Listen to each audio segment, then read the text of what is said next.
Tectonics প্লেটের সীমানার প্রকারভেদ। তিন ধরনের প্লেটের সীমানা বিদ্যমান, যা প্লেটগুলি একে অপরের সাপেক্ষে যেভাবে চলাচল করে তার দ্বারা চিহ্নিত। এগুলো বিভিন্ন ধরনের পৃষ্ঠের ঘটনার সাথে সম্পর্কিত। বিভিন্ন ধরনের প্লেটের সীমানা হল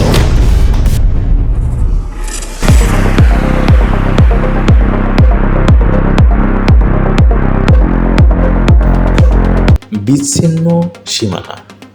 বিচ্ছিন্ন সীমানা এখানে দুটি প্লেট একে অপর থেকে দূরে সরে যায়।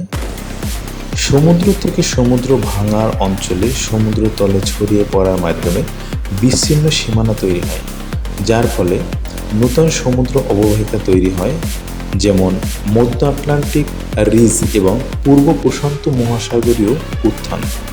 সমুদ্র প্লেটে বিভক্ত হওয়ার সাথে সাথে ছড়িয়ে পড়া কেন্দ্র শৈলশিলা তৈরি হয়, সমুদ্র অববাহিকা প্রসারিত হয়।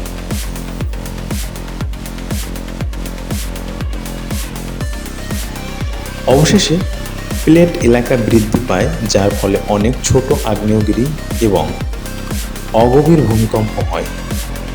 মহাদেশে থেকে মহাদেশের ভাঙার অঞ্চল বিচ্ছিন্ন সীমানা মহাদেশে বিভক্ত হওয়ার সাথে সাথে নতুন সমুদ্র অববাহিকা তৈরি করতে পারে, ছড়িয়ে পড়ে কেন্দ্রীয় ফাটল ভেঙে যায় এবং সমুদ্র অববাহিকা পূরণ করে, যেমন পূর্ব আফ্রিকান রিফট, বৈকাল রিফট, পশ্চিম অ্যান্টার্কটিকা রিফট ও Rio grand rift.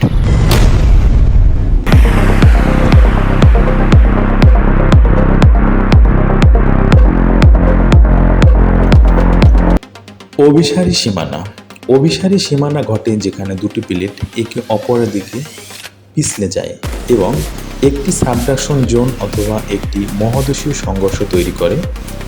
Subduction zone দুই ধরনের: সমুদ্র থেকে মহাদেশে সাবডাকশন, যেখানে ঘন মহাসাগরীয় লিথোস্ফিয়ার কম ঘন মহাদেশীয় নিচে ডুবে যায়, অথবা সমুদ্র থেকে মহাসাগরীয় সাবডাকশন, যেখানে পুরনো শীতল ঘন মহাসাগরীয় ভূত্বক কম ঘন মহাসাগরীয় ভূত্বকের নিচে পিছলে যায়।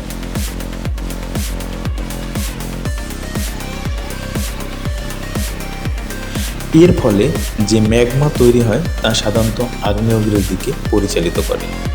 সমুদ্র থেকে সমুদ্র অবনতির অঞ্চলে একটি গভীর পরীক্ষা তৈরি হয়, যা একটি চাপ আকৃতি হয়। অবনমিত প্লেটের উপরে আবরণটি তখন উত্তপ্ত হয় এবং ম্যাগমা উঠে আগ্নেয়গিরি দ্বীপুঞ্জের বাঁকানো শৃঙ্খল তৈরি করে, যেখানে আলেউটিনিয়া দ্বীপুঞ্জ, মারিয়ানা দ্বীপুঞ্জ, জাপানি দ্বীপুঞ্জ চাপ।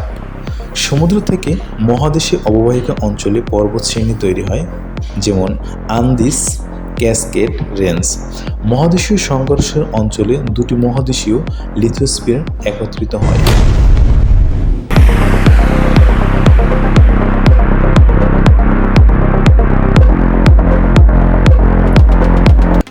সীমানা রূপান্তর।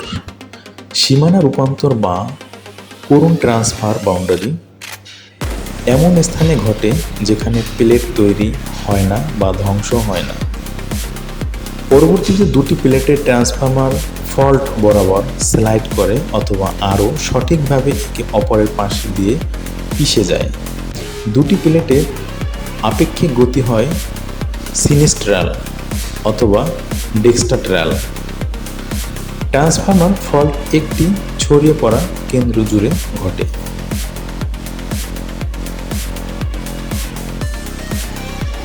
একটি ফল্ট বরাবর শক্তিশালী ভূমিকম্প ঘটতে পারে।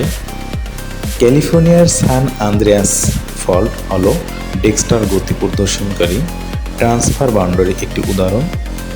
অন্যান্য প্লেটের সীমানা অঞ্চলগুলি এমন জায়গায় ঘটে যেখানে মিথস্ক্রিয়ার প্রভাবে অস্পষ্ট থাকে এবং সীমানাগুলি সাধারণত একটি প্রশান্ত বেল্ট বরাবর ঘটে, ভালোভাবে সংজ্ঞায়িত হয় না এবং বিভিন্ন পর্বের বিভিন্ন ধরনের নড়াচড়া দেখতে পারে।